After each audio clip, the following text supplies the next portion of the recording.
അഖിലത്തോർ വിനയ് പോറ്റി കാക്കുമയ്യൻ അടിതൊഴുത് ദേവിയാൻ മകൻ ശാന്തി.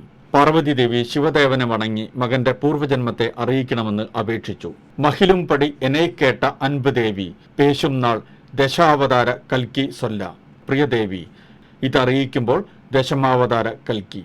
സ്പാർക്കത്തൻ രാമപ്പിൻ കിരീട്ടനൻ പേരായി പൺപണ്ണൈ ശാരദാവെ പേരും സൊല്ല. അച്ഛന്റെ പേര് രാമകൃഷ്ണൻ, അമ്മയുടെ പേര് ശാരദ.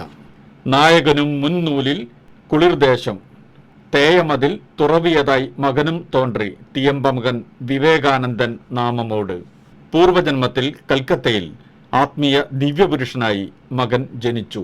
ആ ജന്മത്തിലെ പേര് വിവേകാനന്ദൻ. സർവാധികാരി പരമഗുരു ശിവദേവൻ അറിയിച്ചു. ഉയർവിൻറോർ ഇപ്പിറപ്പ് മുൻഗുരുർ നാമം. ഈ ജന്മത്തിലെ മാതാപിതാക്കളുടെ പേര് തന്നെയായിരുന്നു പൂർവജന്മത്തിലെ ഗുരുവിന്റെയും ഗുരുഭക്തിയുടെയും പേര്.